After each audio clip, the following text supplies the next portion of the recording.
You get the point. Yeah, we did some. I did some math and looked at the episode number, and it was 1100. So congratulations, everybody. That's the only celebration I'm gonna do. I'm not gonna do an 1100-minute show. Yeah, and I also did some math, and I realized like when we get to 2000, I'm gonna be 60 years old, and boy, that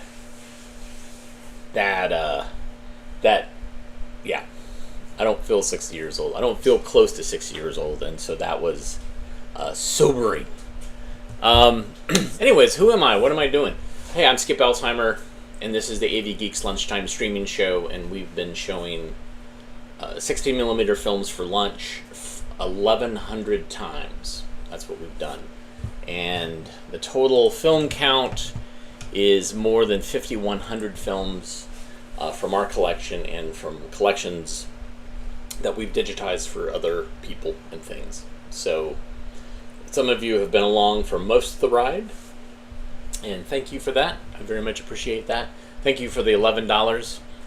We will spend it on shelving, because that's what we're going to do, shelving.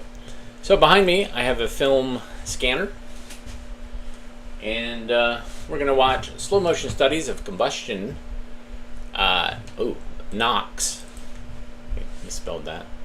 And Preignition. Enjoy.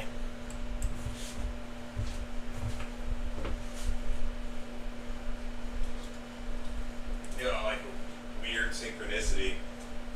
You had me digitize that film about migrant workers and there was arriving on he a found bus. many uses for fire, and in later years used them to heat metals so they were soft, and he could shape them into tools, knives, and other helpful things. Today, we have harnessed fire, and it draws us over the land, through the air, and across the seas. Do you ever stop to think as you drive down the road just what it is that makes your car go? It's man's old friend, fire. When you travel a mile, you sometimes kindle and extinguish 10,000 fires under the hood of your car. But you have never seen the fire that makes your car go. Very, very few people have. It all takes place down there under that shiny hood. In each cylinder there is a fiery furnace. Gasoline is the fuel, and the spark plug supplies the match. Yet we only hear the explosions and feel the result. But that is not enough for scientific study.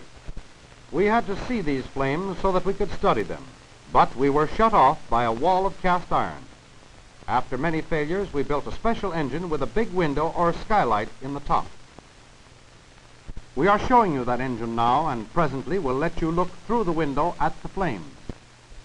This engine doesn't look to you much like the one in your car because it was built to study the flames inside and not to run a motor car. A great deal of extra equipment is required. The engine itself is very simple. It has only one cylinder.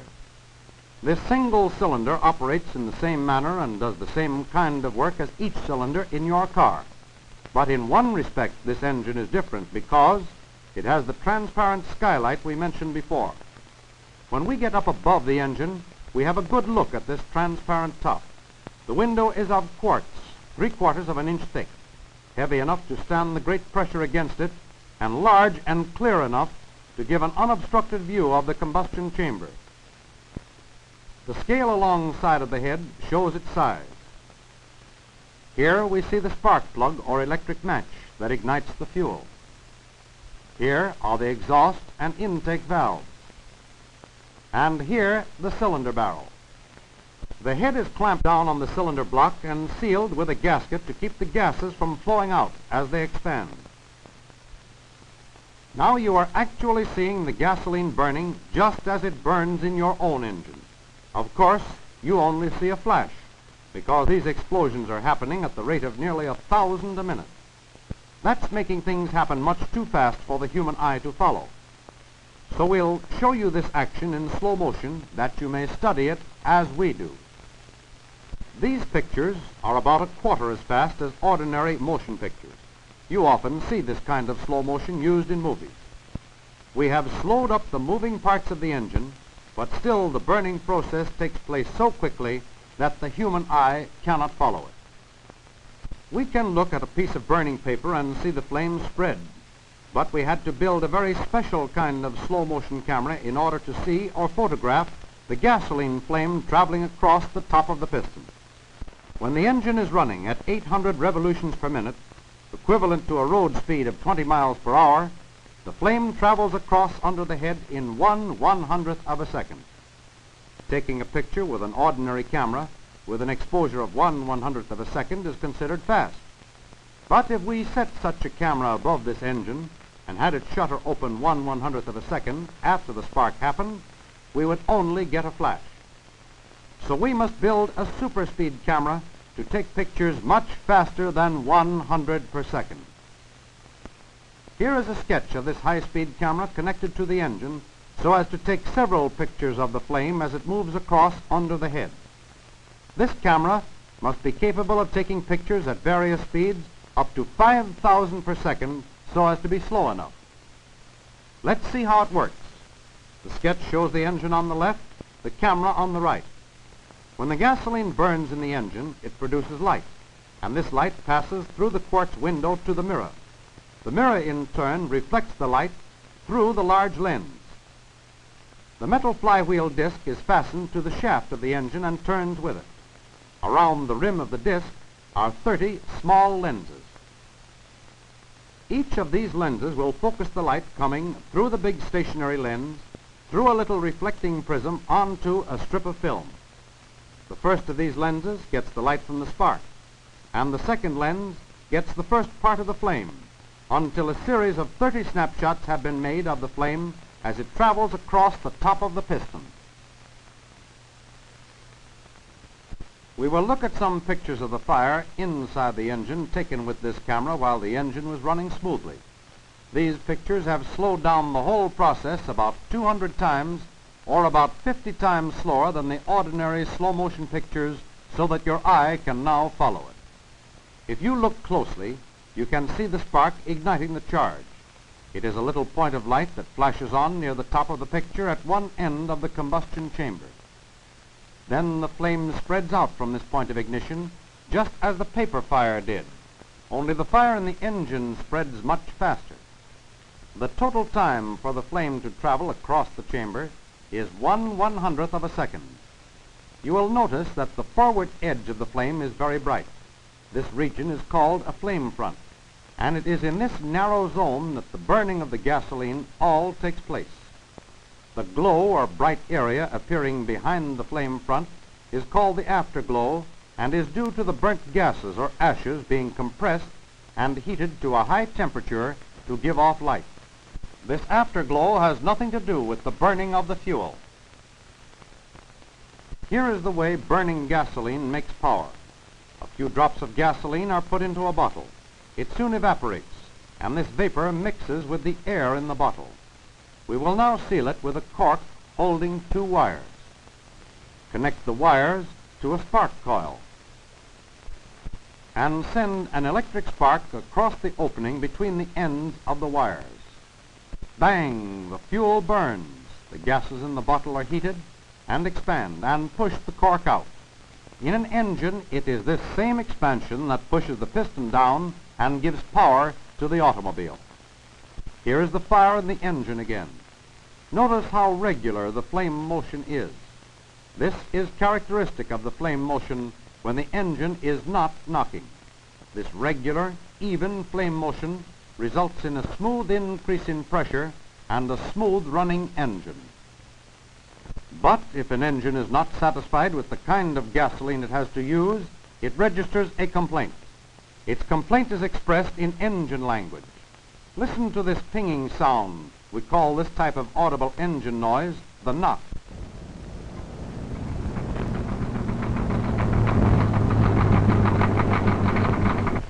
Here are some pictures taken on the engine with a fuel that caused it to knock.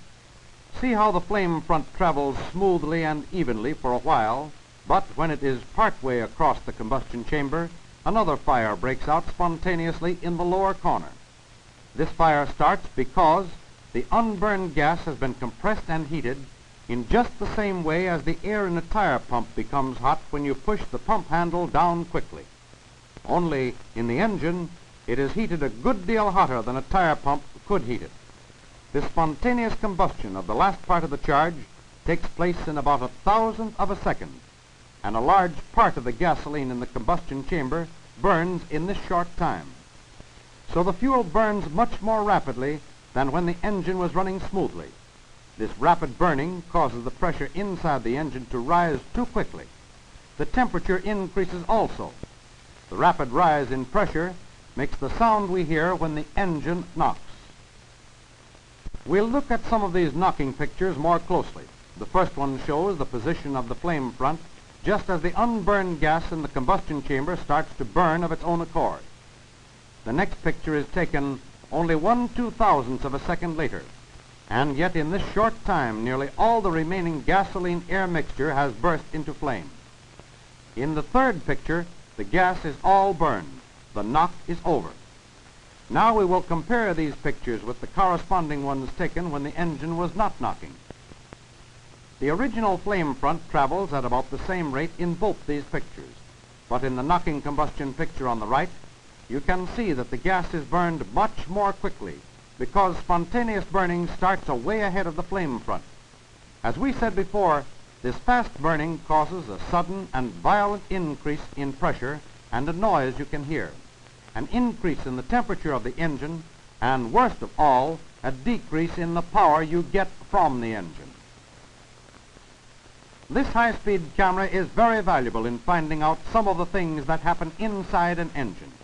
With it, perhaps, we can find out enough about how engines burn fuel, why some knock and some do not, and learn how to control the burning process.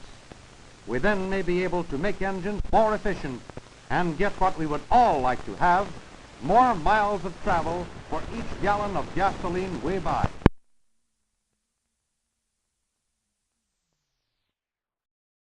So that, when I looked at the reel, part of it was in beautiful shape. It was a little shrunken, but the rest of it was super shrunken and crystallized. And it's really strange. So basically, to geek out a little bit, these films have an acetate base. That's the clear base. And what happens is over a period of time that begins to break down and creates acetic acid, and then that starts this kind of chemical process of making it harder and worse, and it begins to warp and become crispy and brittle. But generally it's across the entire film. But this one, it was two separate takes, and what I did is I took it off the reel, the good part, and then noticed there was a splice, and then the bad part was all after the splice. So I guess there were this film was made up of two parts that were processed separately, and one of them succumbed to vinegar syndrome faster than the other. So very interesting to see that. Hey, thank you, Thomas, so much for your support. You've been an amazing commenter, but also you have been rewarding us for these anniversary shows, and so thank you so much. That will definitely go and pay for some shelving, because that's what it's all about. Let's learn about the family of the world in Zambia. Enjoy. Its waters support the plant life of the tropical climate through the wet and dry seasons, and its fish are a source of food for the villagers. There is no regular contact with the outside world for the members of the Bemba tribe who live on the island. When a boat comes into the village harbor, it is enthusiastically greeted by the children of the village. The waters of Lake Bangweolu also provide a tropical playground for the island children and their elders.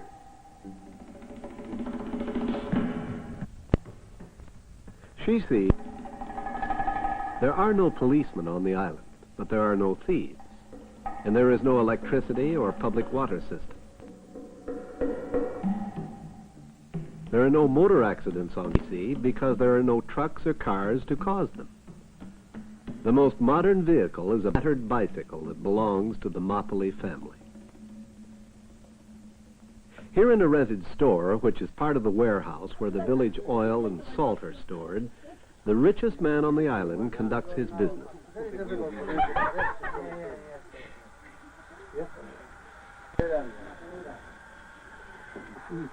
Father Motley is a tailor, and with the help of his old-fashioned hand sewing machine, he practices what is considered to be...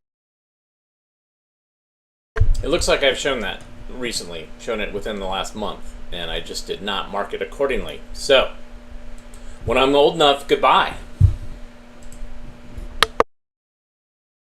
Out of school. Boom.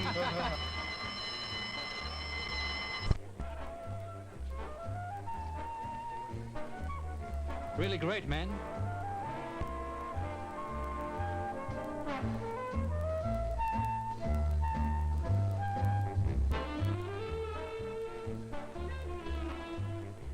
I'll call you.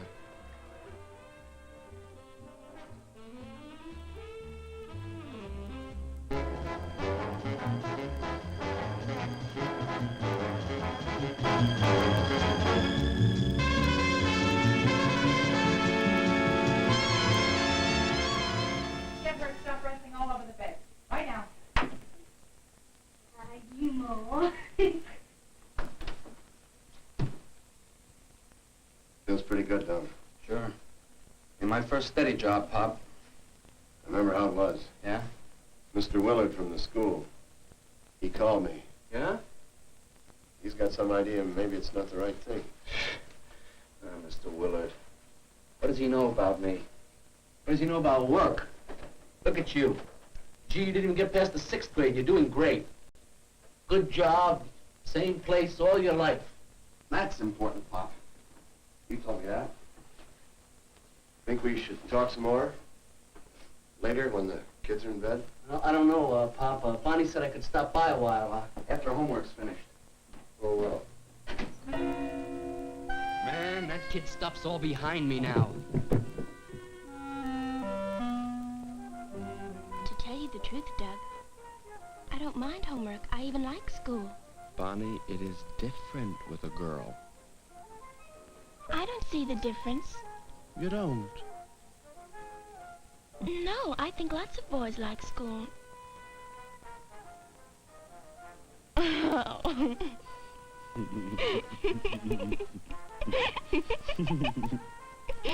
You still think it's the right thing? Yeah.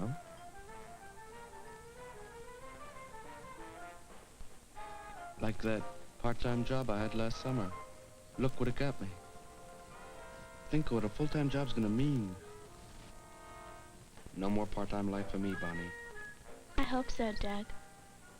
I'm gonna move out, too. Give my kid brothers more room, as soon as I can. My family can have back the living room. Bonnie?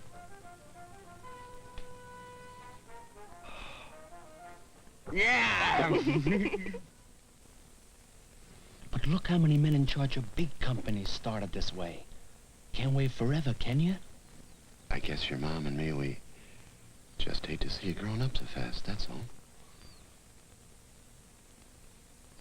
The job's right, for me.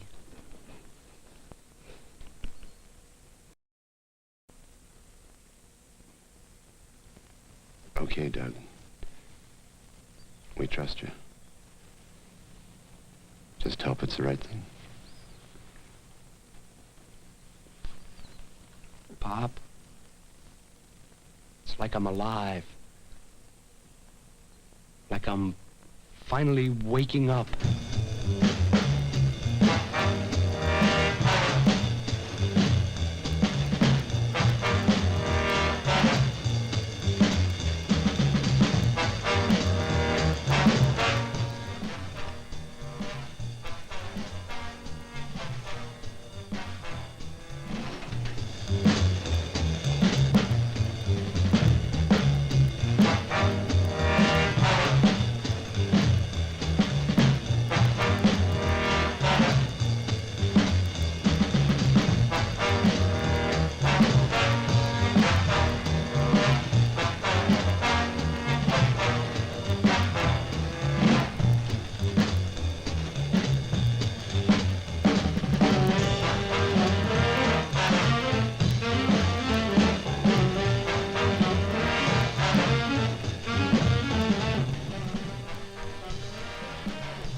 Really on your own now, dog?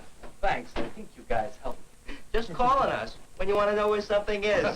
Thanks. Hey, I'm going to buy you guys a sandwich from work, huh? Train check. Can I get home and beat the books? English test tomorrow. Yeah, me too. We got the... Oh, I'm sorry. We got this new math teacher, you know? You mean Albert, that young guy? He's really pushing us. It's like to learn a story. They finally invented a way to inject math into your bloodstream. The square of the iPhone! Come on. Look. Sounds crazy. Well, we'll see you, man, right? Thanks a lot, you guys, huh? That's okay. Looks good on you. See ya.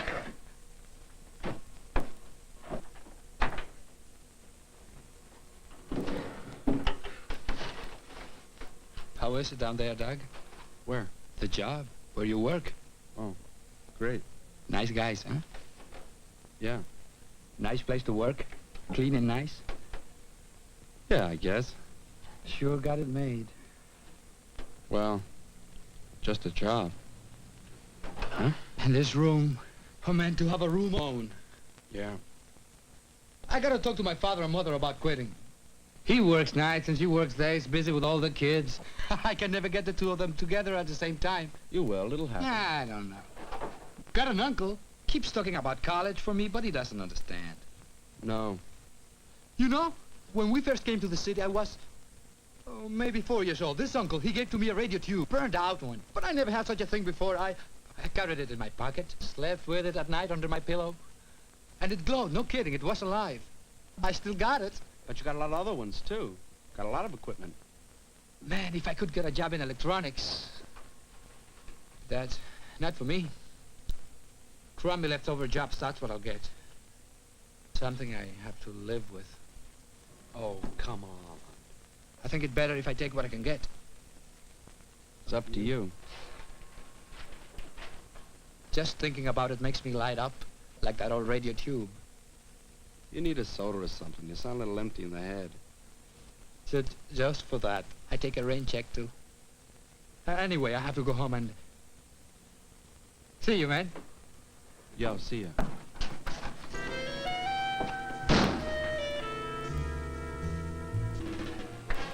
The job's going fine. It's a little monotonous, that's all. But I'm looking around in my lunch hour for something better. He used to talk this way about schoolwork, too. Maybe. But now I can choose.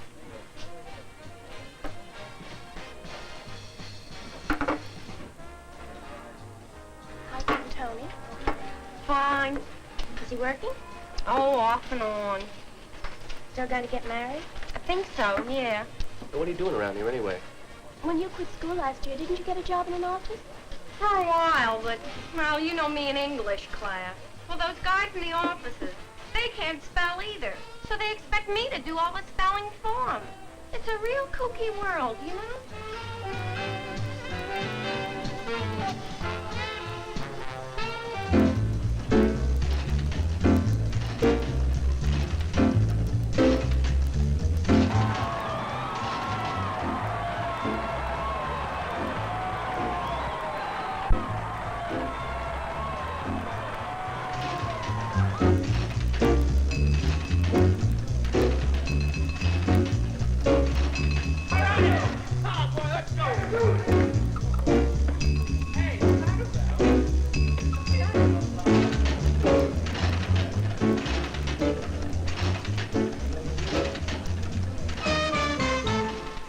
So we will begin retraining our older men in the operating procedures of the new Milo automatic sorting and filing machine. As a result, we will be forced immediately to let men go in order of seniority.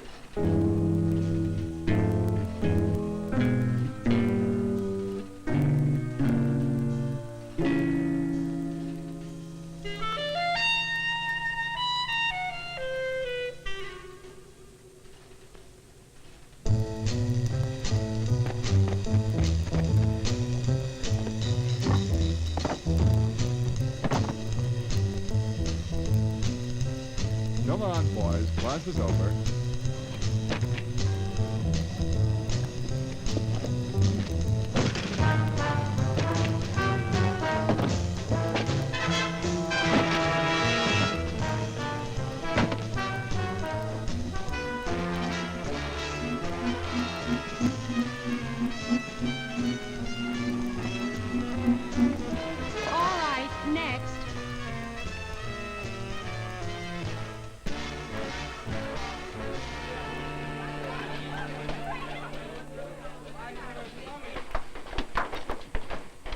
Hi, Barney. Oh, hello, Mr. Willard. Do you hear from Doug?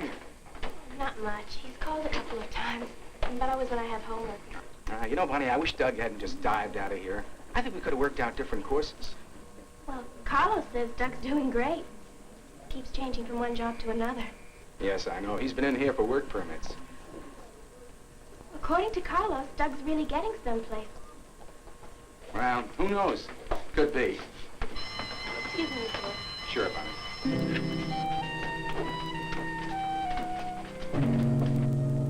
Fellows, you have 2 minutes to finish those applications. What would you say if you got a teacher who instead said, I don't care how you write, but be proud of what you write?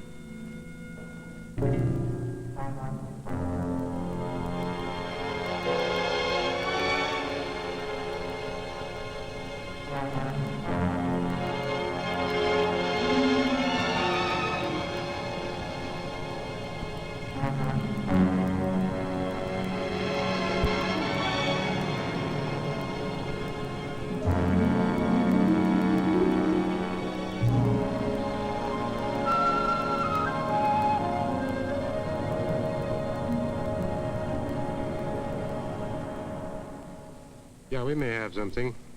You out of high school? Yes, sir. Graduate? Well, no, not exactly. Oh. No point filling this out. Come back in about 3 weeks. Mr. Sloan? We may be putting some extra wrappers on then.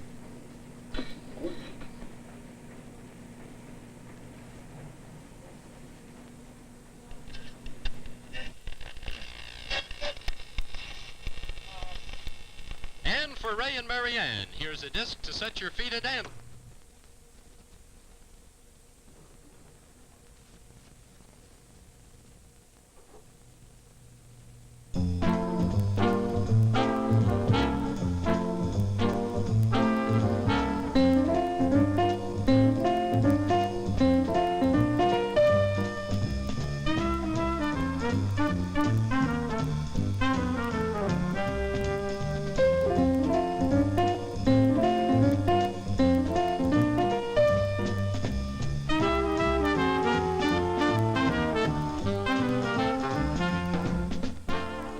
I went to look for you today. I was over at my folks' place. A real busy character, huh?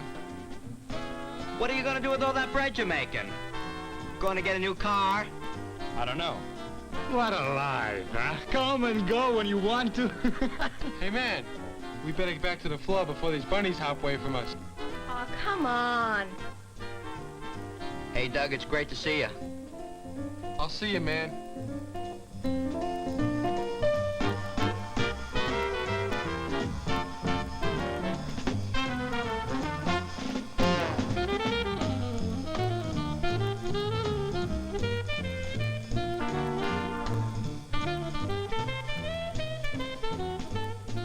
I gotta get going, Carlos. I finally got my father and mother together. It's great. Let's talk about it tomorrow, huh? Goodbye, Linda. Come on, or isn't this a dance?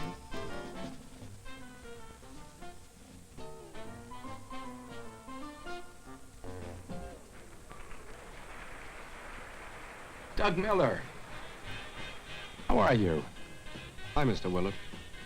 Oh, this is Mrs. Willard. Good evening, Doug.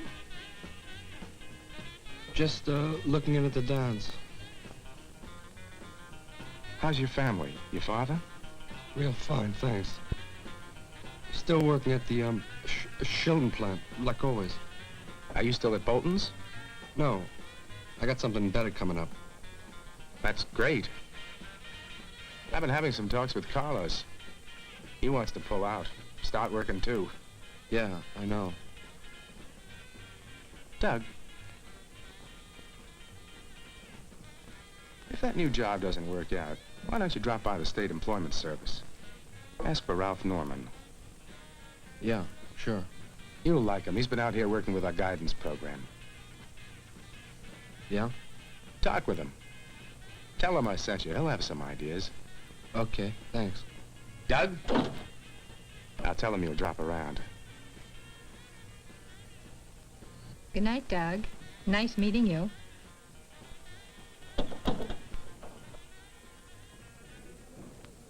see you worked at a filling station last summer. How'd you like it?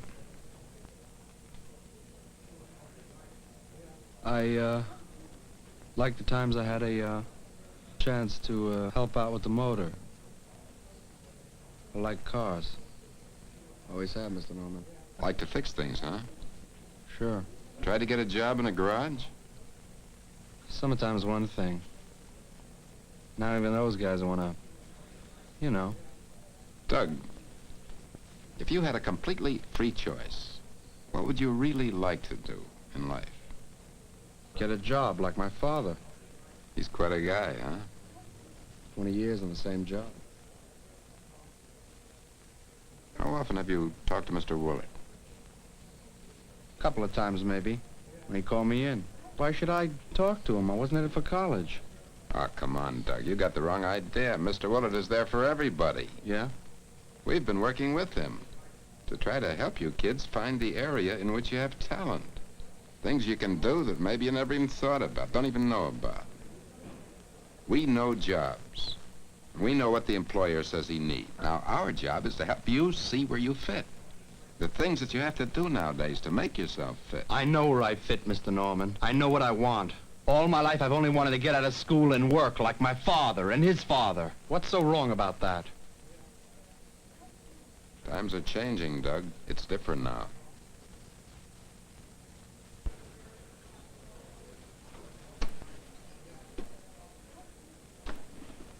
All right. I know you need a job. Here's a life insurance company. They need men. Now, the work's not going to be any better than your other jobs, but it'll give you some money. It'll fill in. Thanks. Think about what I said. I want to see you again. Thanks a lot.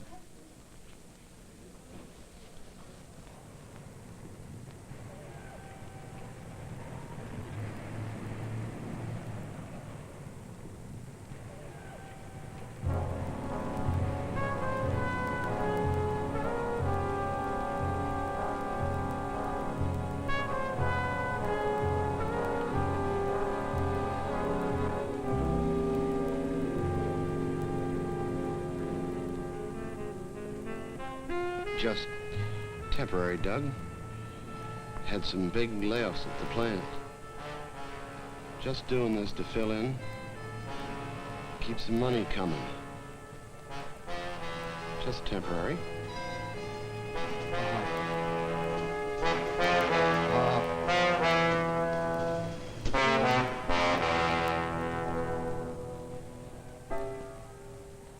Doug, it wasn't just your father they let go. About a quarter of their workforce. It was a tough decision. But to stay competitive, they had to modernize. Well, what's going to happen? How can they all live on messenger's pay? Well, we're working with Sheldon's personnel department. We're trying to see which people can be moved up to new jobs. What new training might help. Yeah, suppose you want my dad to go back to school, too. You never stop going to school. You always go on learning, especially now. Today, education is the key. If you want any doors to open tomorrow. That's why we worry about you dropouts. I'm not a dropout. I just left school. Doug, we try to line up places to send you for work. We do. We used to find jobs for kids as elevator operators. But look at your new buildings today. Automatic elevators. Even the old buildings. Sure, there are new jobs. Interesting jobs.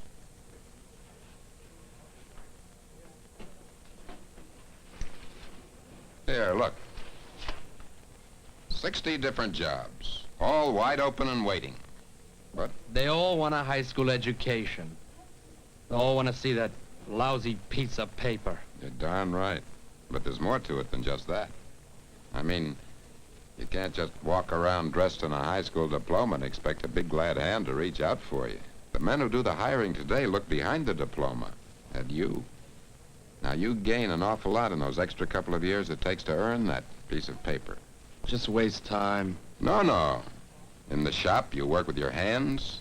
In math, you work with your head. In English or whatever.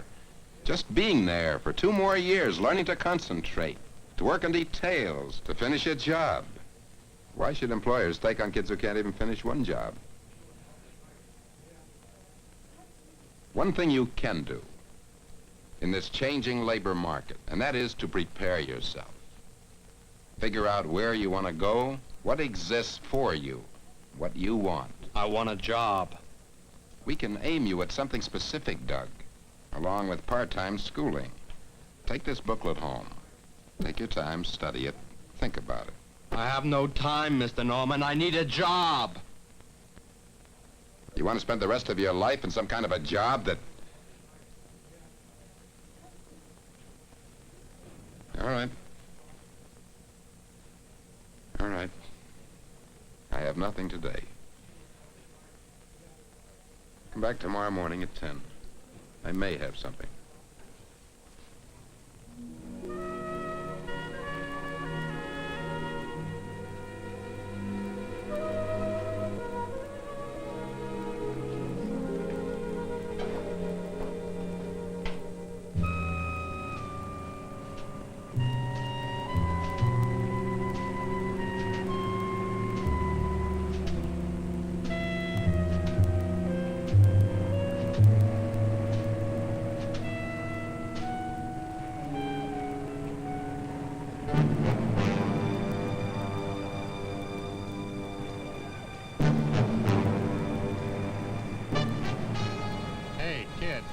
Got a cigarette for me?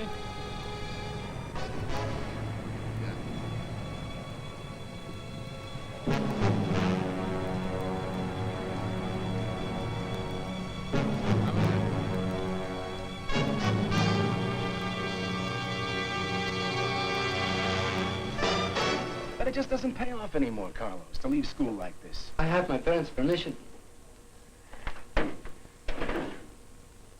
At least let me arrange a part-time job, along with some classes. You've got a great potential, but not this way. Please, Mr. Willard, I have to go all the way now. Look at Doug. He's set at the Harmon plant. Carlos, this is the time not to play follow the leader. Hey, I'm going to see about a job. Anybody interested? Where? Harmon plant. I hear they're hiring. No, man, I got a practice session. Maybe we'll run into Doug. Come on. If you do, say hello to him.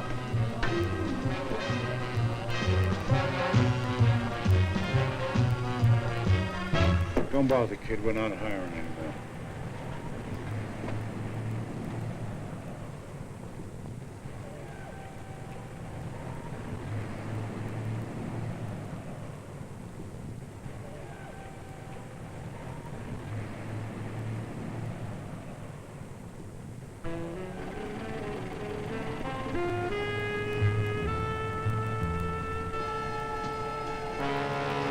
Hey, Doug!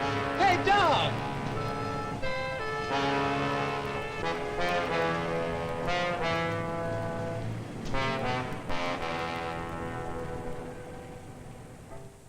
A job isn't just a job anymore. The whole crazy thing is more complicated. It seems so simple. No, you just run around back and forth like one of those rats in one of those things at the lab at school. You don't know, Carlos. Nobody knows until you're on the outside. I know, dog. I just have to look at my father and his job, and I just have to look in the mirror every day, and I know. So don't you have to be even better prepared?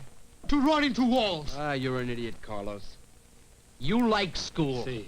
See, you're an idiot, see? Now look. You have to become what you want to become. Why do you have to be caught like your father? Look at me.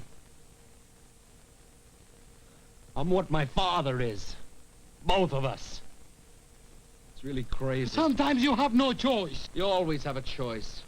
Maybe the choices are lousy, but there's always something to choose. I had an offer, man. Didn't need a high school education. Real big offer. Work for a deal. You did that. No, but I had the choice. And it's a pretty lousy choice between doing that and moving garbage in a plant. And that's what it adds up to for me and my father. So if you go down to the employment service and ask Mr. Norman, they know unskilled jobs are drying up, and you dry up with them and you get duller and duller. I was wrong, Carlos. You don't have to be a jerk, too. Better than your father. You're a guy who can. It's you, man. What's inside you?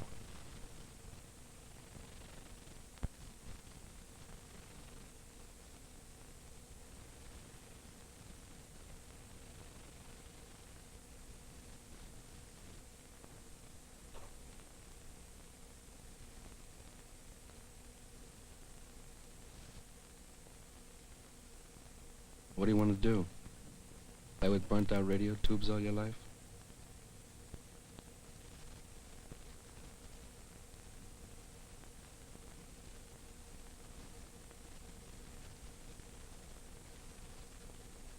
Then you come back with me. Why not? You're not such an old man. Come back with me. That's a simple choice. Not anymore, Carlos. Not for me. I'm not sure I have the guts.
Wow.